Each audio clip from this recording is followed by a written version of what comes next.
ಓಂ ಶಾಂತಿ. ನಿಮಗೆ ಹಾಗೂ ನಿಮ್ಮನ್ನು ಯಾರು ಇಷ್ಟಪಡ್ತಾರೆ ಒಳ್ಳೆಯವರು ಎಲ್ಲ ಒಳ್ಳೆಯವ್ರಿಗೆ ಒಳ್ಳೆಯದೇ ಆಗಲಿ. ಯಾವಾಗಲೂ ನಿಮ್ಮ ಧರ್ಮ ನಿಮ್ಮನ್ನು ರಕ್ಷಿಸುತ್ತದೆ, ರಕ್ಷಿಸಲಿ ಕೂಡ. ಇವರ ಸಿದ್ಧಿಗಳು ಸಂಕಲ್ಪ ಸಿದ್ಧಿ ಪುರುಷರು, ಸಂಕಲ್ಪ ಸಿದ್ಧ ಪುರುಷರು. ಯಾರು ತಪಸ್ಸಾಧನೆ ಮಾಡ್ತಾರೆ, ಯಾರು ಒಂದು ಒಳ್ಳೆಯ ಸಂಕಲ್ಪಗಳನ್ನು ಮಾಡ್ತಾರೆ, ಒಳ್ಳೆ ಸಂಕಲ್ಪಗಳು ಮಾಡ್ತಾರೆ, ಅದರ ಬಗ್ಗೆ ಸದಾ ಧ್ಯಾನ ಮಾಡಿಕೊಂಡು ಹಗಲು ರಾತ್ರಿ ಶ್ರಮ ವಹಿಸಿ ನಿಷ್ಠೆಯಿಂದ ಭಕ್ತಿಯಿಂದ ಹಗಲು ರಾತ್ರಿ ಚಳಿ ಗಾಳಿ ಮಳೆ ಎಂದ ಹಾಗೆ ಎಷ್ಟೋ ಕಲ್ಲು ಮುಳ್ಳುಗಳು ಅನ್ನೋ ಥರ ಕಷ್ಟಗಳು ಕಾರ್ಪಣ್ಯಗಳು ಬಂದಾಗ ಅವುಗಳನ್ನು ಮೆಟ್ಟಿ ನಿಂತು ಸಾಧನೆ ಮಾಡ್ತಾರೋ ಅವ್ರಿಗೆ ಖಂಡಿತ ಫಲ ಸಿಗುತ್ತೆ. ನೋಡಿ, ಇವರೇ ಒಂದು ಕಳ್ತನ ಮಾಡಬೇಕಾದ್ರೂ, ಒಬ್ಬ ಮಾಸ್ ಲೀಡ್ರ್ ಆಗಬೇಕಾದ್ರು, ಒಬ್ಬ ಗ್ಯಾಂಗ್ ಲೀಡ್ರ್ ಆಗಬೇಕಾದ್ರು, ಒಬ್ಬ ಅಂಡರ್ವರ್ಲ್ಡ್ ಭೂಗತ ದೊರೆ ಆಗಬೇಕಾದ್ರೂ ಕೂಡ ಅವ್ರದ್ದೇ ಆದ ಒಂದು ಶ್ರಮ ಇರುತ್ತೆ. ಸುಮ್ಮನೆ ಯಾರು ಅಂಡರ್ವರ್ಲ್ಡು ಡಾನ್ ಆಗೋಕ್ಕೆ ಯಾವತ್ತಿಗೂ ಸಾಧ್ಯ ಇಲ್ಲ. ಹಾಗೆ ಒಳ್ಳೆ ಪೊಲೀಸ್ ಆಫೀಸರ್ ಆಗೋಕ್ಕೂ ಯಾವತ್ತಿಗೂ ಸಾಧ್ಯ ಇಲ್ಲ. ಒಂದು ವೇಳೆ ಒಳ್ಳೆ ಪೊಲೀಸ್ ಆಫೀಸರ್ ನಿಷ್ಠಾವಂತ ಪ್ರಾಮಾಣಿಕ ಒಬ್ಬ ಒಳ್ಳೆ ಆಫೀಸರ್ ಆಗಬೇಕಂದ್ರೆ ಅವನ ಹಿಂದೆ ಅವನದೇ ಆದ ಶ್ರಮ ಇರುತ್ತೆ. ಹಾಗೆ ಒಬ್ಬ ಆಟೋ ಡ್ರೈವರ್ ಇರಲಿ, ಒಬ್ಬ ಫೋರ್ ವೀಲರ್ ಕಾರು ಅಥವಾ ಬಸ್ ಲಾರಿ ಡ್ರೈವರ್ ಇರಲಿ, ಅವ್ರ ಕಷ್ಟ ಅವರ ಶ್ರಮ ಅವ್ರ ಹಿಂದೆ ಇರುತ್ತೆ. ಹಾಗೆ ಒಬ್ಬ ಫ್ಯಾಕ್ಟ್ರಿ ಓನರು, ಹೋಟೆಲ್ ಓನರು, ತರಕಾರಿ ಅಂಗಡಿ ಇರ್ಬೋದು, ಚಿಲ್ಲರೆ ಅಂಗಡಿ ಇರ್ಬೋದು, ಯಾವುದೋ ಹೋಲ್ಸೇಲ್ ಅಂಗಡಿ ಇರ್ಬೋದು, ಇನ್ಯಾವುದೋ ಫ್ಯಾಕ್ಟ್ರಿ ಇರ್ಬೋದು, ಕಂಪನಿ ಇರ್ಬೋದು, ಯಾವುದೋ ಮಠ ಇರ್ಬೋದು, ದೇವಸ್ಥಾನ ಇರ್ಬೋದು, ಅವರು ಪೂಜಾರಿ ಇರ್ಬೋದು, ಪೂಜೆ ಮಾಡೋರು ಇರ್ಬೋದು, ಅರ್ಚನೆ ಮಾಡೋರು ಇರ್ಬೋದು, ಹೋಮ ಯಜ್ಞ ಯಾಗ ಮಾಡೋರು ಇರ್ಬೋದು, ಧಾರ್ಮಿಕ ಕಾರ್ಯಗಳನ್ನು ಮಾಡೋರು ಇರ್ಬೋದು, ಅಥವಾ ಒಬ್ಬ ರಾಜಕೀಯ ವ್ಯಕ್ತಿ ಇರ್ಬೋದು. ಅವ್ರು ಯಾರೇ ಆಗಿರಲಿ, ಅವರೊಬ್ಬ ಒಳ್ಳೆಯ ವ್ಯಕ್ತಿ ಬೆಳೆದಿದ್ದಾರಂದರೆ ಅಲ್ಲಿ 2 ಆಪ್ಷನ್ ಇರುತ್ತೆ, 3 ಆಪ್ಷನ್ ಇರುತ್ತೆ. ಒಂದು ಏಕಾಏಕಿ ಅದೃಷ್ಟ ಬಂದಿರುತ್ತೆ, ಅವ್ರು ಯಾವುದೇ ಕಷ್ಟಪಟ್ಟಿರಲ್ಲ. ಅದು ಆ ದೇವರು ಗುರು ಆಶೀರ್ವಾದದಿಂದಲೋ, ಅಥವಾ ಅವ್ರ ಸುತ್ತಲೂ ಇರೋವ್ರ ಆಶೀರ್ವಾದದಿಂದಲೋ, ಅಥವಾ ಅವರ ಪೂರ್ವ ಜನ್ಮದಲ್ಲಿ ಅವರು ಮಾಡಿದ ಪುಣ್ಯದ ಫಲದಿಂದಲೋ ಏಕಾಏಕಿ ಅದೃಷ್ಟ ಬರುತ್ತೆ. ಇದು ಒನ್ ಟೈಪು. ಅವರಿಗೆ ಅದೃಷ್ಟ ಕುಲಾಯಿಸಿ ಅವ್ರು ಅಂದ್ಕೊಂಡಿದ್ದು ಭಾಳ ಸುಲಭ ಆಗುತ್ತೆ. ಆದರೆ ಎರಡನೇದು, ಅವರು ಬ್ಯಾಕ್ಗ್ರೌಂಡು ಯಾರಾದರೂ ಅವ್ರಿಗೆ ಅಡ್ಡದಾರಿ ಅಂತಾರಲ್ಲ, ಅವ್ರಿಗೆ ಯೋಗ್ಯತೆ ಇಲ್ಲದೆ ಇದ್ದರೂ ಕೂಡ ಅಡ್ಡದಾರಿನೆಲ್ಲ ಆ ಸೀಟ್ ಮೇಲೆ ತಂದು ಕೂರಿಸ್ತಾರೆ, ಆ ಕೆಲಸ ಒದಗುತ್ತೆ. ಉದಾಹರಣೆಗೆ ಕಳ್ತನ ಮಾಡಿದ್ರೆ ದುಡ್ಡು ಸಿಗುತ್ತೆ, ಅದೇನು ಒಳ್ಳೆಯ ಮಾರ್ಗ ಅಲ್ಲ. ಹಾಗೆ ಯಾರೋ ಒಬ್ಬರು ಪೀಠಾಧಿಪತಿ ಆಗ್ತಾರೆ, ಅವನಿಗೆ ತಲೆಯಲ್ಲಿ ಏನೋ ಜ್ಞಾನನೇ ಇರಲ್ಲ, ಯಾರನ್ನೋ ಹುಡುಗನ ತಂದು ಕೂರಿಸ್ಬಿಡೋದು, ಯಾರೋ ಅವ್ರ ರಿಲೇಟಿವ್ನ ತಂದು ಕೂರಿಸ್ಬಿಡೋದು, ಇದು ಸ್ವಾರ್ಥ. ಹಾಗೆ ಕೆಲವು ಗುರುಗಳು ನಮ್ಮ ಶಿಷ್ಯರಿಗೆ ಆ ಸಿದ್ಧಿಗಳು ಗೊತ್ತು, ಈ ಸಿದ್ಧಿಗಳು ಗೊತ್ತು, ಅದು ಕಲ್ತಿದ್ದಾರೆ ಇದು ಕಲ್ತಿದ್ದಾರೆ ಅಂತ ಯೂಟ್ಯೂಬ್ಗಳಲ್ಲಿ ಚಾನಲ್ಗಳಲ್ಲಿ ಅಥವಾ ಟಿ ವಿ ಮಾಧ್ಯಮಗಳಲ್ಲಿ ಹೇಳ್ಕೊತಿರ್ತಾರೆ. ಹಾಗೆ ಅವ್ರನ್ನ ಪರಿಚಯ ಮಾಡಿಸ್ತಿರ್ತಾರೆ ಪಕ್ಕದಲ್ಲಿ ಕೂರಿಸ್ಕೊಬಿಟ್ಟು. ಇದು ಒನ್ ಟೈಪು. ಬರೀ ಪ್ರಚಾರ ಮಾಡ್ಕೊಳ್ಳೋದು, ಅಲ್ಲೇನೂ ಇಲ್ಲ ಅಂದರೂ ಕೂಡ ಪ್ರಚಾರ ಮಾಡ್ಕೊಳ್ಳೋದು, ಅವ್ರನ್ನ ಏನೋ ಒಂದು ಪಬ್ಲಿಸಿಟಿ ಮಾಡೋಕ್ಕೆ ಹೋಗೋದು, ಅಥವಾ ತಾನೇ ಪಬ್ಲಿಸಿಟಿ ಆಗೋದು. ಈ 2 ಆಪ್ಷನ್ ಇರುತ್ತೆ. ಇಲ್ಲೇನೂ ಇರಲ್ಲ, ಯೋಗ್ಯತೆ ಅಂತೂ ಇರೋದಿಲ್ಲ ಬಿಡಿ, ಅದು ಬೇರೆ ವಿಚಾರ. ಅವ್ರ ತಲೆ ಕೊಯ್ದರೂ ಏನೂ ಇರಲ್ಲ. ಇನ್ನು ಕೆಲವ್ರಿಗೆ ಒಳ್ಳೆಯ ಜ್ಞಾನ ಇರುತ್ತೆ, ಬುದ್ಧಿ ಇರುತ್ತೆ, 4 ಜನಕ್ಕೆ ಪಾಠ ಮಾಡೋ ಸಾಮರ್ಥ್ಯ ಇರುತ್ತೆ, ಗುರುಗಳಿಗೆ ಶಿಷ್ಯರಿಗೂ ಇರುತ್ತೆ. ಆದರೆ ಅವರು ಸಾಧನೆ ಮಾಡಿರಲ್ಲ, ಸಿದ್ಧಿಗಳು ಮಾಡ್ಕೊಂಡಿರಲ್ಲ. ಆದರೆ ಪಾಠ ಮಾಡೋಕ್ಕೆ ಬರುತ್ತೆ, ಇನ್ನೊಬ್ರಿಗೆ ಉಪದೇಶ ಕೊಡೋಕ್ಕೆ ಬರುತ್ತೆ. ಅದರಲ್ಲಿ ಚೆನ್ನಾಗಿ ಕೊಟ್ಟರೆ ಓಕೆ, ಅಟ್ಲೀಸ್ಟ್ ದಾರಿಯಾದರೂ ತೋರಿಸ್ತಾರೆ ಒಳ್ಳೆಯ ಗುರುಗಳು. ಅವ್ರು ಸಾಧನೆ ಮಾಡದಿದ್ರೂ ಪರವಾಗಿಲ್ಲ, ಸಿದ್ಧಿಗಳು ತಗೊಳ್ದಿದ್ರೂ ಪರವಾಗಿಲ್ಲ, ಸಿದ್ಧಿಗಳು ಮಾಡ್ಕೊಳ್ದಿದ್ರೂ ಪರವಾಗಿಲ್ಲ, ಒಳ್ಳೆ ಪಾಠ ಮಾಡೋಕ್ಕೆ ಬರುತ್ತಾ, 4 ಜನಕ್ಕೆ ದಾರಿ ತೋರ್ಸೋಕ್ಕೆ ಬರುತ್ತಾ, ಓಕೆ, ಒಳ್ಳೆ ಗುರುಗಳೇ, ಅವ್ರ ಹತ್ರ ಕಲಿಬೋದು. ಇದರಲ್ಲಿ ಯಾವುದೇ ಸಂದೇಹ ಬೇಡ. ಅವ್ರು ಯಾರಾದರೂ ಆಗಿರಲಿ, ಯಾವ ವಿದ್ಯೆ ಆದರೂ ಆಗಿರಲಿ, ಆದಷ್ಟು ಒಳ್ಳೆಯ ವಿದ್ಯೆಗಳು ಒಳ್ಳೆ ಥರ ಒಳ್ಳೆಯ ಮಾರ್ಗದಲ್ಲಿ ಹೋಗಿ ಅಷ್ಟೇ. ಆದರೆ ಇನ್ನು ಕೆಲವರು ಇರ್ತಾರೆ, ಬರೀ ದುಡ್ಡಿಗಾಗಿ, ಪ್ರಚಾರಕ್ಕಾಗಿ ಏನೋ ಕೆಲಸಕ್ಕೆ ಬರೋದೆಲ್ಲ ಬಿಡ್ತಿರ್ತಾರೆ, ಅಂಥ ಗುರುಗಳು ಇರ್ತಾರೆ. ಇಲ್ಲಿ ನೋಡಿ, ನಾನು ಹೇಳೋದೇನೆಂದರೆ, ಯಾವಾಗ ನಾವು ಇನ್ನೊಬ್ರಿಗೆ ವಂಚನೆ ಮಾಡ್ತೀವಿ, ಇನ್ನೊಬ್ರಿಗೆ ಮೋಸ ಮಾಡ್ತೀವಿ ಸುಳ್ಳು ಹೇಳ್ಕೊಂಡು, ಅದು ಯಾವುದೇ ಫೀಲ್ಡ್ ಆಗಲಿ, ಅದು ಪೊಲೀಸ್ ಡಿಪಾರ್ಟ್ಮೆಂಟ್ ಇರ್ಬೋದು, ನ್ಯಾಯಾಲಯಕ್ಕೆ ಸಂಬಂಧಪಟ್ಟಿದ್ದು ಡಿಪಾರ್ಟ್ಮೆಂಟ್ ಇರ್ಬೋದು, ಅಥವಾ ಯಾವುದೋ ಆರ್ಮಿ, ಇಂಡಿಯನ್ ಆರ್ಮಿ, ಇನ್ನೊಂದು ಆರ್ಮಿ, ಮತ್ತೊಂದು ಆರ್ಮಿ ಇರ್ಬೋದು, ಅಥವಾ ಫ್ಯಾಕ್ಟ್ರಿಗಳು ಇರ್ಬೋದು, ಆಫೀಸ್ಗಳಿರ್ಬೋದು, ಎಲ್ಲೇ ಆಗಲಿ, ಒಳ್ಳೆಯವರು ಇರ್ತಾರೆ, ಕೆಟ್ಟವರು ಇರ್ತಾರೆ.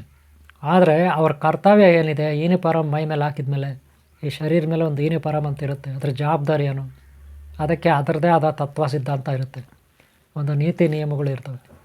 ಅವುಗಳನ್ನು ಪಾಲನೆ ಮಾಡಬೇಕೇ ಹೊರತು ಉಲ್ಲಂಘನೆ ಮಾಡಬಾರ್ದು. ಆವಾಗ ಉಲ್ಲಂಘನೆ ಮಾಡಿದ್ರೆ ಆ ಯೂನಿಫಾರಮ್ನ ನಾವು, ಆ ಸ್ಥಾನಮಾನವನ್ನು, ಸೀಟನ್ನ ಕಳ್ಕೊಬೇಕಾಗುತ್ತೆ. ಅದಕ್ಕೆ ಯಾವಾಗಲೂ ನಾವು ಪ್ರಾಮಾಣಿಕ, ನಿಷ್ಠಾವಂತರು, ಶ್ರದ್ಧಾವಂತರಾಗಿ ಕಷ್ಟಪಟ್ಟು ಸಂಪಾದನೆ ಮಾಡ್ಕೋಬೇಕು. ನಾವು ಮುಟ್ಟಬೇಕಾದ ಗುರಿಯನ್ನು ಕಷ್ಟಪಟ್ಟು ದುಡಿದು ಮುಟ್ಟಬೇಕು. ಅದು ಶಾಶ್ವತವಾಗಿ ನಮ್ಗೆ ಉಳಿಯುತ್ತೆ. ಗೊತ್ತಾಯ್ತಲ್ಲ. ಇಲ್ಲಿ ಸಿದ್ಧಿ, ಸಂಕಲ್ಪ ಸಿದ್ಧಿ ಅಥವಾ ಸಿದ್ಧರು ಅಂದರೆ ಏನಪ್ಪ ಅಂದರೆ, ನಾವು ಒಳ್ಳೆಯ ಮಾರ್ಗದಲ್ಲಿ ಏನೋ ಒಂದು ಅಂದ್ಕೊತೀವಿ. ಒಂದು 2 ವೀಲರ್ ತೊಗೋಬೇಕು, ಒಂದು ಕಾರ್ ತೊಗೋಬೇಕು, ಒಂದು ಸೈಟ್ ತೊಗೋಬೇಕು, ಒಂದು ಮನೆ ಕಟ್ಟಬೇಕು, ಒಂದು ಹೊಲ ತೊಗೋಬೇಕು, ಅಪಾರ್ಟ್ಮೆಂಟ್ ಕಟ್ಟಬೇಕು, ಫ್ಯಾಕ್ಟ್ರಿ ಕಟ್ಟಬೇಕು, ಆಫೀಸ್ ಮಾಡಬೇಕು, ಯಾವುದೋ ಇಂಡಿಯನ್ ಆರ್ಮಿ ಕೆಲಸಕ್ಕೆ ಸೇರಬೇಕು, ಪೊಲೀಸ್ ಡಿಪಾರ್ಟ್ಮೆಂಟ್ ಸೇರಬೇಕು, ಅಥವಾ SIT, ಅಥವಾ ಇನ್ನೊಂದು IAS, IPS, ಇನ್ನೊಂದು ಮತ್ತೊಂದು ಇನ್ನು KS, ಇಂಥದ್ದು ಅಂಥವು ಯಾವುದೋ ಆಫೀಸರ್ ಆಗಬೇಕಂತ ಇರ್ತೀವಿ. ಅಥವಾ ಏನೋ ಒಂದು ಫ್ಯಾಕ್ಟ್ರಿ, ಉದ್ಯಮ, ಇಂಡಸ್ಟ್ರಿ ಮಾಡ್ಬೇಕಂತ ಹೊರಡ್ತೀವಿ. ಅಥವಾ ವ್ಯಾಪಾರ ಮಾಡಬೇಕು, ವಹಿವಾಟು ಮಾಡಬೇಕು ಅಂತ ಹೊರಡ್ತೀವಿ. ಅಥವಾ ಮದುವೆ ಮಾಡಬೇಕು, ಅಥವಾ ಮಕ್ಕಳಿಲ್ಲ, ಮಕ್ಕಳಾಗಬೇಕು, ರೋಗಗಳಿದೆ, ವಾಸಿ ಆಗಬೇಕು.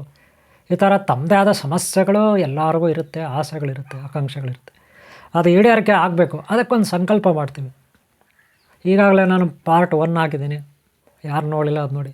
ಪಾರ್ಟ್ 2 ಯಾರು ನೋಡಿಲ್ಲ ಅದನ್ನು ನೋಡಿ. ಇಲ್ಲಿ ಏನಪ್ಪ ಅಂದರೆ ಪಾರ್ಟ್ 2 ನೀವು ನೋಡಿದ್ರೆ ನಿಮ್ಗೊಂದು ಕ್ಲಾರಿಟಿ ಬರುತ್ತೆ. ಸಂಕಲ್ಪ ಸಿದ್ಧ ಪುರುಷರು ಹಿಂದಿನ ಕಾಲದಲ್ಲಿ ಋಷಿಮುನಿಗಳು ಮಾಡೋರು, ಎಷ್ಟೋ ಮಂದಿ ಮಾಂತ್ರಿಕರು ಮಾಡೋರು, ಹಾಗೆ ವಿಜ್ಞಾನಿಗಳು ಕೂಡ, ವಿಜ್ಞಾನಿಗಳು, ಕವಿಗಳು, ಬರಹಗಾರರು, ಕವಿಗಳು, ಕವನ ಸಂಕಲನಕಾರರು, ಸಾಹಿತಿಗಳು, ಇವರೆಲ್ಲ ಒಂದು ಸಂಕಲ್ಪ ಮಾಡ್ಕೊಳ್ಳೋರು. ಹಾಗೆ ಮೂರ್ತಿ ಕೆತ್ತನೆ ಮಾಡ್ತಾರಲ್ಲ, ಮೂರ್ತಿಗಳು, ದೇವರ ಮೂರ್ತಿಗಳು, ಅವರಂತೂ ಸಂಕಲ್ಪ ಕೈಗೆ ದಾರ ಕಟ್ಕೊಂಡು ಸರಿಯಾಗಿ ಅನ್ನಾಹಾರ ಸೇವನೆ ಮಾಡಿದೆ, ಉಪವಾಸ ಇದ್ದು ಹಗಲು ರಾತ್ರಿ ಏಕಾಂತವಾಗಿ ಬಾಗಿಲಾಕ್ಕೊಂಡು ಮೂರ್ತಿ ಕೆತ್ತನೆ ಮಾಡ್ತಾರೆ. ನಿಮ್ಗೆ ಗೊತ್ತಿರ್ಬೋದು, ಅಕ್ಕ ಬುಕ್ಕರು ದೇವಸ್ಥಾನ ಕಟ್ಟಿದರು. ಅಕ್ಕ ಬುಕ್ಕರು ದೇವಸ್ಥಾನ ಎಲ್ಲ ಕಟ್ಟಿ ಅಲ್ಲೆಲ್ಲ ಮೂರ್ತಿ ಎಲ್ಲ ಕೆತ್ತಿಸಿದರು. ಚೋಳರ ರಾಜ ವಿಷ್ಣುವರ್ಧನ, ಆಗ ಶಾಂತಲೆ ಅವರೆಲ್ಲ ಅಲ್ಲಿ ಮೂರ್ತಿ ಕೆತ್ತನೆ ಮಾಡಬೇಕಾದ್ರೆ ಆ ವ್ಯಕ್ತಿ ಅನ್ನಾಹಾರ ಇಲ್ಲದೆ ಮಾಡ್ದ. ಅದರಲ್ಲೂ ದೋಷ ಇತ್ತು ಅಂತ ಅವ್ರ ಮಗನೇ ಕಂಡಿಡ್ದ. ಆ ಥರ ಎಲ್ಲ ಆಯಿತು. ಗೊತ್ತಾಯ್ತಲ್ಲ.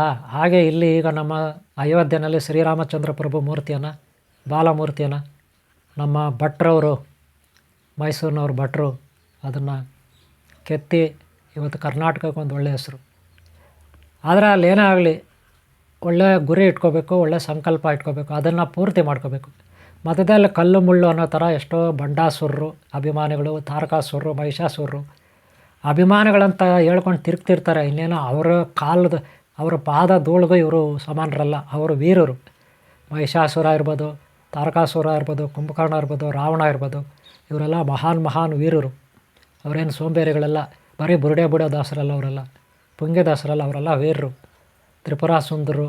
ತ್ರಿಪುರಾಸುರರು ಇವರೆಲ್ಲ ವೀರರು. ಆದರೆ ಅವ್ರ ಹೆಸರು ಹೇಳ್ಕೊಂಡು ಸುತ್ತಾರೆ ಇಲ್ಲಿ ಕೆಲವು ಪುಡಿಂಗಗಳು, ಬಂಡಾಸುರರು. ಇಂಥವರು ಸಾಕಷ್ಟು ನಮ್ಮ ಜೀವನದಲ್ಲೇ ಅಡ್ಡಿ ಆತಂಕಗಳು ಹೊಡ್ತಾರೆ. ಅದನ್ನು ಮೆಟ್ಟಿ ನಿಂತು ನಾವು ಗುರಿ ಸಾಧನೆ ಮಾಡಬೇಕು. ಹಾಗೆ ನಮ್ಮ ಈ ಗುರುಕುಲದಲ್ಲಿ ಶ್ರೀ ಶಕ್ತಿ ಮಹಾತ್ಮೆ ಗುರುಕುಲ, ಇಲ್ಲಿ ಕೆಲವು ವಿದ್ಯಾರ್ಥಿಗಳು ಸಾಧನೆ ಮಾಡಿದ್ದಾರೆ. ಇಲ್ಲಿ ಕೆಲವು ವಿದ್ಯಾರ್ಥಿಗಳು ಗುರುಕುಲದಲ್ಲಿ ಸಂಕಲ್ಪ ಸಿದ್ಧರಾಗಿದ್ದಾರೆ. ಸಂಕಲ್ಪ ಮಾಡಿಕೊಂಡು ಅವರು ಅವ್ರದ್ದೇ ಆದ ಅನುಭವಗಳಲ್ಲಿ ಮಾಡಿದ್ದಾರೆ. ಆದರೆ ಪ್ರತಿಯೊಂದಕ್ಕೂ ಸಾಕ್ಷಿ ಇರುತ್ತೆ. ಏನಿರುತ್ತೆ, ಫೋಟೋಗಳು, ವೀಡಿಯೋಗಳು ಇರುತ್ತೆ. ಕೆಲವೊಂದು ಸ್ವಪ್ನಗಳಲ್ಲಿ ಬಂದಿರೋದಕ್ಕೆ ಸಾಕ್ಷಿ ಇರಲ್ಲ. ಕೆಲವೊಂದು ಏನೋ ಅವ್ರಿಗೆ ಕಾಣಿಸ್ತು, ಅನುಭವ ಆಯಿತು ಅಂತಾರೆ, ಅದಕ್ಕೆಲ್ಲ ಸಾಕ್ಷಿ ಇರಲ್ಲ. ಯಾಕಂದರೆ ಅದು ರೆಕಾರ್ಡ್ ಮಾಡೋಕ್ಕಾಗಲ್ಲ. ಎಷ್ಟು ಮಟ್ಟಿಗೆ ರೆಕಾರ್ಡ್ ಮಾಡೋಕ್ಕೆ ಸಾಧ್ಯನೋ, ಎಲ್ಲೆಲ್ಲಿ ಫೋಟೋಗಳು, ವೀಡಿಯೋಗಳು ಅಷ್ಟನ್ನು ಹುಡುಗರು ಮಾಡಿದ್ದಾರೆ. ಕೆಲವರು ದಿವ್ಯ ಅಸ್ತ್ರಗಳು, ಕೆಲವು ದಿವ್ಯಶಕ್ತಿ, ದೈವಿ ಶಕ್ತಿ ವಾಹನಗಳನ್ನು ಕೂಡ ಸಿದ್ಧಿ ಮಾಡ್ಕೊಂಡಿದ್ದಾರೆ.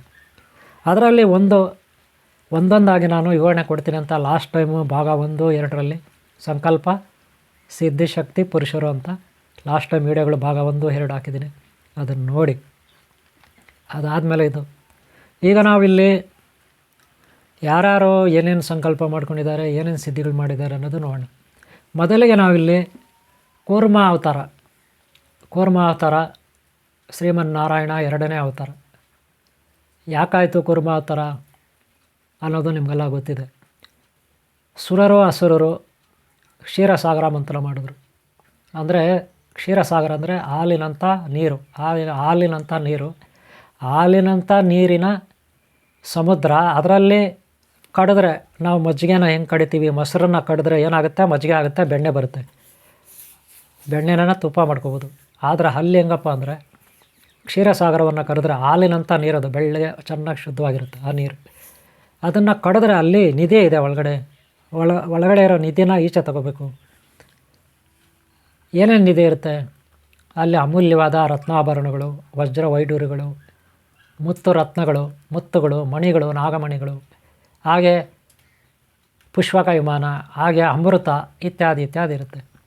ಅಮೃತವನ್ನು ಪಡೀಲಿಕ್ಕೆ ದೈತ್ಯರು, ಹಾಗೆ ದೇವತೆಗಳು, ಅಸುರರು, ಸುರರು, ರಾಕ್ಷಸರು ಇವರೆಲ್ಲ ಏನು ಮಾಡಿದ್ರು, ಇಬ್ಬರು ಸೇರಿಕೊಂಡು ವಾಸುಕಿ ಸರ್ಪನ ಬಳಸ್ಕೊಂಡು ಮೇರು ಪರ್ವತಕ್ಕೆ ಕಟ್ಟಿ, ಮೇರು ಪರ್ವತಕ್ಕೆ ಸುತ್ತಿಸಿ, ತಲೆ ಭಾಗದಲ್ಲಿ ತಲೆ ಇರೋ ಕಡೆಗೆ ವಾಸುಕಿ ನಾಗರಾಜ ತಲೆ ಇರೋ ಕಡೆ ದೈತ್ಯರು ಇಟ್ಕೊಂಡ್ರು, ಬಾಲ ಇರೋ ಕಡೆ ದೇವತೆಗಳು ಇಟ್ಕೊಂಡ್ರು. ಆ ಕಡೆ ಬಾಲ ಇರೋ ಕಡೆ ಚಿಕ್ಕದಾಗಿರುತ್ತೆ, ದೇವತೆಗಳಿಗೆ ಶಕ್ತಿ ಕಡಿಮೆ ಅಂತ.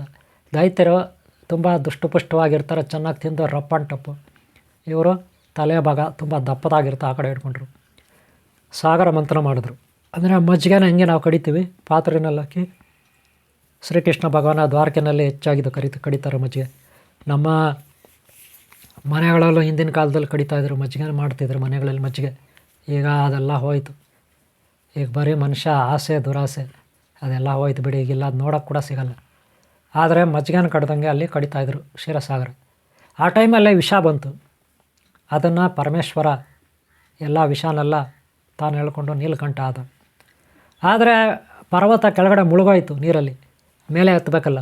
ಆವಾಗ ಶ್ರೀಮನ್ನಾರಾಯಣ ಕೂರ್ಮ ಅವತಾರ ತಾಳ್ದ, ಆಮೆ ಅವತಾರ. ಕೂರ್ಮ ಅಂದರೆ ಆಮೆ ಅವತಾರ ತಾಳು ಶ್ರೀಮನ್ನಾರಾಯಣ ಆ ಪರ್ವತದ ಕೆಳಗೋಗಿ ಪರ್ವತವನ್ನು ಮೇಲಕ್ಕೆ ಎತ್ತಿ ಹಿಡ್ಕೊಂಡ ಆಮೆಯಾಗಿ. ಆಮೇಲೆ ಇವರು ಸುಲಭವಾಗಿ ಕಡಿದ್ರು. ಈ ರೀತಿ ಎಷ್ಟೋ ಅಡ್ಡಿ ಆತಂಕಗಳು ದೇವತೆಗಳಿಗೆ ದೈತ್ಯರಿಗೆ ಅಲ್ಲಿ ಬಂತು. ಇಬ್ಬರೂ ಒಟ್ಟಿಗೆ ಸೇರಿಕೊಂಡು, ದೇವತೆಗಳು ದೈತ್ಯರು ಇಬ್ಬರೂ ಒಟ್ಟಿಗೆ ಸೇರಿಕೊಂಡು ಒಟ್ಟಿನಲ್ಲಿ ಕಾರ್ಯನ ಪೂರ್ತಿ ಮಾಡಿದ್ರು. ಆಮೇಲೆ ವಜ್ರ ವೈಡೂರ್ಯಗಳು, ಮುತ್ತುರತ್ನಗಳು ಇದೆಲ್ಲ ಬಂತು ಕೂರ್ಮ ಅವತಾರದಲ್ಲಿ, ಇದೆಲ್ಲ ಬಂತು ಕ್ಷೀರಸಾಗರ ಮಂಥನದಲ್ಲಿ. ಆಮೇಲೆ ಲಾಸ್ಟಲ್ಲಿ ಅಮೃತನ ಬಂತು. ಆಮೇಲೆ ಮಹಾಲಕ್ಷ್ಮಿ ಬಂದಳು, ಜ್ಯೇಷ್ಠ ಲಕ್ಷ್ಮಿ ಬಂದಳು. ಆಮೇಲೆ ಕುಬೇರನಿಗೆ ಪುಷ್ಪಕೈಮಾನ ತಗೊಂಡೋದ. ಇಂದ್ರದೇವ ಏನೇನೋ ವಜ್ರಾಭರಣಗಳು, ಕಾಮಧೇನು, ಕಲ್ಪವೃಕ್ಷ ಇದೆಲ್ಲ ತಗೊಂಡೋದ. ಹಾಗೆ ಲಕ್ಷ್ಮಿಯನ್ನು ಶ್ರೀಮನ್ನಾರಾಯಣ ಮದುವೆ ಮಾಡಿಕೊಂಡ. ಹಾಗೆ ಇಲ್ಲಿ ಒಬ್ಬೊಬ್ಬರು ಒಂದೊಂದು ಪಡ್ಕೊಂಡ್ರು. ಹಾಗೆ ಅಮೃತವನ್ನು ದೇವತೆಗಳು ಪಡ್ಕೊಂಡ್ರು. ಆವಾಗ ರಾಹು ದೇವತೆಗಳ ಸಾಲಿನಲ್ಲಿ ಕೂತ್ಬಿಟ್ಟು, ದೇವತೆಗಳಿಗೆ ಗೊತ್ತಾಗದಾಗೆ ಅವ್ರ ಸಾಲಲ್ಲಿ ಕೂತ್ಕೊಬಿಟ್ಟು, ದೇವತೆಗಳ ಒಂದು ಲೈನ್ ಇರುತ್ತೆ, ದೈತ್ಯರದ್ದು ಒಂದು ಲೈನ್ ಇರುತ್ತೆ, ಅವ್ರ ಲೈನಲ್ಲಿ ಕೂತ್ಕೊಬಿಟ್ಟು ಅಮೃತನ ಗಿಟ್ಸ್ಕೊಬಿಟ್ಟ. ಆಮೇಲೆ ಸುದರ್ಶನ ಚಕ್ರದಿಂದ ಶ್ರೀಮನ್ನಾರಾಯಣ ಅವ್ರ ತಲೆ ಹತ್ತದ. ಆಮೇಲೆ ರಾಹು ಎರಡು ಭಾಗ ಆದ, ಒಂದು ತಲೆ ಒಂದು ಭಾಗ, ಮುಂಡ ಒಂದು ಭಾಗ ಆಗೋಯ್ತು. ಆಮೇಲೆ ಶುಕ್ರಾಚಾರ್ಯರು ಒಂದು ಸರ್ಪವನ್ನು ಕಟ್ ಮಾಡಿ ಒಂದು ತಲೆಗೊಂದು ಈ ಶರೀರಕ್ಕೊಂದು ಹಾಕಿ ಒಟ್ಟಿನಲ್ಲಿ ರಾಹು ಕೇತು ಅಂತ ರೆಡಿ ಆಯ್ತು. ಇದೆಲ್ಲ ನಿಮಗೆ ಕತೆ ನಾನು ಹಿಂದೆ ಹೇಳಿದ್ದೀನಿ, ರಾಹು ಕೇತು ಸ್ಟೋರಿನಲ್ಲಿ ಹೇಳಿದ್ದೀನಿ. ಯಾರು ನೋಡಿಲ್ಲ ಅವ್ರು ನೋಡಿ, ನಿಮ್ಗೆ ಅರ್ಥ ಆಗುತ್ತೆ. ಆದರೆ ಇಲ್ಲಿ ಕೂರ್ಮ ಅವತಾರ ಭಾಳ ಮುಖ್ಯ. ಕೂರ್ಮ ಇಲ್ಲ ಅಂದಿದ್ರೆ ಪರ್ವತ ಒಳಗಡೆ ನೀರಲ್ಲಿ ಹೋಗ್ತಿತ್ತು. ಶ್ರೀಮನ್ನಾರಾಯಣ ಕೂರ್ಮ ಅವತಾರ ತಾಳಲಿಲ್ಲ ಅಂದಿದ್ರೆ ಇವರು ಏನೂ ಮಾಡೋಕ್ಕಾಗ್ತಿರ್ಲಿಲ್ಲ. ಶ್ರೀಮನ್ನಾರಾಯಣನ ಸಹಾಯದಿಂದ ಎಲ್ಲರಿಗೂ ಒಳ್ಳೆಯದಾಯ್ತು ಅನ್ನೋದು ಇಲ್ಲಿ. ಎಲ್ಲರೂ ಐಶ್ವರ್ಯವಂತರಾದರು. ಇಲ್ಲಿ ಕಷ್ಟ ಸುಖ ಇರುತ್ತೆ, ಕೆಟ್ಟವರು ಒಳ್ಳೆಯವರು ಇರ್ತಾರೆ, ದೈತ್ಯರು, ರಾಕ್ಷಸರು, ದೇವತೆಗಳಿರ್ತಾರೆ. ಎಲ್ಲರೂ ಇಲ್ಲಿ ಜೀವನ ಮಾಡ್ತಾರೆ, ಕಷ್ಟ ಸುಖ ಅಂತ ಅವ್ರದ್ದೇ ಜೀವನ. ಒಂದು ಆಸೆ ಪಟ್ಟು ಏನೋ ಮಾಡೋಣ ಅಂತ ಹೋಗ್ತಾರೆ. ಆದರೆ ಕಷ್ಟಗಳು ಬರುತ್ತೆ, ಬೆಟ್ಟದಷ್ಟು ಭಾರ ನಮ್ಮ ಮೇಲೆ ಇರುತ್ತೆ. ನಾವು ನೀರಲ್ಲಿ ಮುಳುಗೋಗ್ತಾ ಇರ್ತೀವಿ. ಯಾವ ರೀತಿ ಮೇರು ಪರ್ವತ ಯಾವ ರೀತಿ ನೀರಲ್ಲಿ ಮುಳುಗೋಗ್ತಾ ಇತ್ತು, ಆ ರೀತಿ ಮುಳುಗೋಗ್ತಾ ಇರ್ತೀವಿ ನಾವು ಜೀವನದಲ್ಲಿ. ಯಾವುದೇ ಬಿಸ್ನೆಸ್ ಮಾಡಲಿ, ಯಾವುದೇ ವ್ಯಾಪಾರಕ್ಕೆ ಕೈ ಹಾಕಲಿ, ಯಾವುದೇ ಉದ್ಯಮಕ್ಕೆ ಕೈ ಹಾಕಲಿ, ಯಾವುದೇ ಮದುವೆಗಳಿಗೆ, ಇನ್ನೊಂದಕ್ಕೆ ಮತ್ತೊಂದಕ್ಕೆ, ಯಾವುದೇ ವ್ಯಾಪಾರಕ್ಕೆ, ಯಾವುದಕ್ಕೆ ಕೈ ಹಾಕಲಿ, ನಾವು ಮೇಲಕ್ಕೆ ಬರೋದಿಲ್ಲ, ನಷ್ಟ ಆಗ್ತಾಯಿರ್ತೀವಿ. ಪ್ರತಿ ಸಾರಿ ಏನೇ ಕಷ್ಟಪಟ್ಟರು ನಷ್ಟ ಆಗ್ತಾಯಿರ್ತೀವಿ, ಏನೇ ಕಷ್ಟಪಟ್ಟರು ಅಲ್ಲಲ್ಲಿಗೆ ನಷ್ಟ ಆಗ್ತೀವಿ. ಇದಕ್ಕೆ ಹಲವಾರು ಕಾರಣಗಳಿರುತ್ತೆ. ಕೆಲವು ಬಂಡಾಸುರರ ಕಾಟ ಇರುತ್ತೆ, ಕುತಂತ್ರ ಕುಚದ್ದಿರೋ ಕಾಟ ಇರುತ್ತೆ. ನಮ್ಮಲ್ಲೇ ಇದ್ಕೊಂಡು ನಮಗೆ ಬತ್ತಿ ಇಡ್ತಿರ್ತಾರೆ, ನಮ್ಮನ್ನು ತುಳಿತಿರ್ತಾರೆ. ಇವ್ರನ್ನೆಲ್ಲ ಮೆಟ್ಟಿ ನಿಲ್ಬೇಕು ನಾವು, ಆವಾಗಲೇ ನಾವು ಉದ್ಧಾರ ಆಗೋದು. ಈ ಕಷ್ಟಗಳು ಹಿಂಗೆ ಬಗ್ಗೆ ಇರುತ್ತೆ. ಬಂಡಾಸುರರು, ಈ ಕೆಟ್ಟವರು, ಕುತಂತ್ರಿಗಳು, ಕುಚದ್ದಿಗಳು, ಶಕುನಿಗಳು, ಅಪಶಕುನಿಗಳು ಎಲ್ಲ ನಮ್ಮ ಜೊತೆ ದರಿದ್ರರು ಇರ್ತಾರೆ. ಅವರು ಹೆಂಗಿರ್ತಾರೆ ಅಂತ ನಮ್ಗೆ ಗೊತ್ತಾಗಲ್ಲ. ನೋಡೋಕ್ಕೆ ಎಲ್ಲ ಒಳ್ಳೆ ಥರನೇ ಇರ್ತಾರೆ, ಒಳ್ಳೆ ಥರ ಆ್ಯಕ್ಟಿಂಗ್ ಮಾಡ್ತಿರ್ತಾರೆ. ಏಕಾಏಕಿ ಒಳ್ಳೆ ಟೈಮಲ್ಲಿ, ಇನ್ನೇನು ಒಳ್ಳೆ ಟೈಮಲ್ಲಿ ನಮ್ಗೆ ಬತ್ತೆ ಇಟ್ಬಿಡ್ತಾರೆ, ಬಾಂಬ್ ಇಟ್ಬಿಡ್ತಾರೆ, ನಮ್ಮನ್ನು ಮುಳುಗಿಸ್ಬಿಡ್ತಾರೆ. ಹಾಗೆ ಇಲ್ಲಿ ದೈತ್ಯರು ದೇವತೆಗಳು ಮೇರು ಪರ್ವತಕ್ಕೆ ಇದು ಮಾಡ್ತಿದ್ರು. ಆ ಟೈಮಲ್ಲಿ ಮೇರು ಪರ್ವತ ಮುಳುಗೋಗ್ತಿತ್ತು. ಅದನ್ನು ಎತ್ತಿ ನಿಲ್ಲಿಸ್ತಾನು ಶ್ರೀಮನ್ನಾರಾಯಣ ಕೂರ್ಮಾವತಾರ. ಇಂಥ ಕೂರ್ಮಾವತಾರಿ ಭಗವಂತನನ್ನು ನಾವು ಆರಾಧಿಸಿದ್ರೆ, ಅವನ ಬಗ್ಗೆ ಕಥೆ ಕೇಳಿದ್ರೆ, ಅವನ ಬಗ್ಗೆ ಪುಣ್ಯವನ್ನು ಆಲನೆ ಮಾಡಿದ್ರೆ, ಧ್ಯಾನ ಮಾಡಿದ್ರೆ, ಪೂಜಿಸಿದ್ರೆ, ತಪಸ್ಸಾಧನೆ ಮಾಡಿದ್ರೆ ನಮಗೆ ಏನೋ ಒಂದಷ್ಟು ಫಲ ಸಿಗುತ್ತೆ. ಇವರೇ ಈಗ ಸಿದ್ಧಿಗಳಾಗಲಿ, ತಪಸ್ಸಾಧನೆ ಆಗಲಿ, ಯೋಗ ಸಾಧನೆ ಆಗಲಿ, ಕೂರ್ಮ ಶಕ್ತಿ ಅಥವಾ ಕೂರ್ಮಾವತಾರ ಶಕ್ತಿ ಸಿದ್ಧಿ ಇದನ್ನು ಹೇಗೆ ಪಡ್ಕೊಳ್ಳೋದು? ಹಾಗೆ ನಮ್ಮ ಗುರುಮಕ್ಕಳಲ್ಲಿ ಮಂಜುಳಾ ಅಂತ ಚಿತ್ರದುರ್ಗ, ಗೂಳಿ ಹೊಸವಳ್ಳಿ, ಜೋಗಳ್ಳಿ ಪಕ್ಕದಲ್ಲಿದೆ, ಹೊಸದುರ್ಗ ತಾಲೂಕು, ಚಿತ್ರದುರ್ಗ ಜಿಲ್ಲೆ. ಇವರು ಸಿದ್ಧಿ ಮಾಡಿಕೊಂಡಿದ್ದಾರೆ ಕೂರ್ಮ ಶಕ್ತಿ ಬಗ್ಗೆ, ಕೂರ್ಮದೇವನ ಬಗ್ಗೆ. ಅಲ್ಲಿ ಎಲ್ಲ ಒಂದು ಪೂಜಾ ಹೋಮ ಕಾರ್ಯ ಎಲ್ಲ ದೀಕ್ಷಾ ಕಾರ್ಯಕ್ರಮ ಇರುತ್ತೆ. ಇದನ್ನೆಲ್ಲ ಮುಂದಿನ ಭಾಗದಲ್ಲಿ ಅಲ್ಲಿ ಹೇಳ್ತೀನಿ. ಯಾವ ರೀತಿ ಅವರು ಸಿದ್ಧಿ ಪಡ್ಕೊಂಡ್ರು, ಕೂರ್ಮಶಕ್ತಿ ಪಡ್ಕೊಂಡು ಈಗ ದೀಕ್ಷಾ ಕಾರ್ಯಕ್ರಮ ಡಿಸೆಂಬರ್ 14-15 ಇದೆ. 15ನೇ ತಾರೀಕು ದೀಕ್ಷೆ ಇದೆ ಕೂರ್ಮಶಕ್ತಿಗೆ. ಮುಂದಿನ ಭಾಗ ತಪ್ಪದೇ ನೋಡಿ. ಮುಂದಿನ ಭಾಗದಲ್ಲಿ ಅದ್ರ ಬಗ್ಗೆ ವಿವರಣೆ ಕೊಡ್ತೀನಿ. ಯಾವ ರೀತಿ ಸಿದ್ಧಿ ಮಾಡ್ಕೊಳ್ಳೋದು, ಯಾವ ರೀತಿ ಅವ್ರು ಸಿದ್ಧಿ ಮಾಡಿಕೊಂಡ್ರು, ಏನೆಲ್ಲ ಕಷ್ಟಪಟ್ಟರು, ಇಲ್ಲೋ ಬೇರೆ ಬೇರೆ ವಿದ್ಯಾರ್ಥಿಗಳು ಯಾವ ರೀತಿ ಸಿದ್ಧಿ ಮಾಡಿಕೊಂಡ್ರು ಅಂತ ಆಲ್ರೆಡಿ ಭಾಗ 1, 2ರಲ್ಲಿ ಹಾಕಿದ್ದೀನಿ. ಈಗ ಇದರಲ್ಲಿ ಸ್ವಲ್ಪ ಹೇಳಿದ್ದೀನಿ. ಹಾಗೆ ಮುಂದಿನ ಭಾಗ ನೋಡಿ, ತಪ್ಪದೇ ಮುಂದಿನ ಭಾಗ ನೋಡಿ. ನೀವು 4ನೇ ಭಾಗ ಇರುತ್ತೆ. ಇವರ ಈ ವಿಡಿಯೋ ನಿಮ್ಗೆ ಇಷ್ಟ ಆಗಿದರೆ ಒಂದು ಲೈಕ್ ಮಾಡಿ. ಹಾಗೆ ಯಾರು ಸಬ್ಸ್ಕ್ರೈಬ್ ಆಗಿಲ್ಲ ದಯವಿಟ್ಟು ಸಬ್ಸ್ಕ್ರೈಬ್ ಮಾಡಿಕೊಡಿ. ಮುಂದಿನ ಭಾಗ ತಪ್ಪದೇ ನೋಡಿ. ಹಾಗೆ ಹಿಂದಿನ ಭಾಗಗಳು 1, 2 ತಪ್ಪದೇ ನೋಡಿ. ಇವರೇ ಮುಂದುವರಿಯುತ್ತೆ, ಸಿದ್ಧಿಗಳು ಮಾಡ್ಕೊಳ್ಳೋದು ಹೇಗೆ ಅಂತ ಮುಂದುವರಿಯುತ್ತೆ. ಇನ್ನೂ ಕೆಲವು ವಿದ್ಯಾರ್ಥಿಗಳು ಮಾಡ್ಕೊಂಡಿದ್ದಾರೆ, ಅದೆಲ್ಲ ತಪ್ಪದೇ ನೋಡಿ. ಮುಂದಿನ ಭಾಗ ತಪ್ಪದೇ ನೋಡಿ.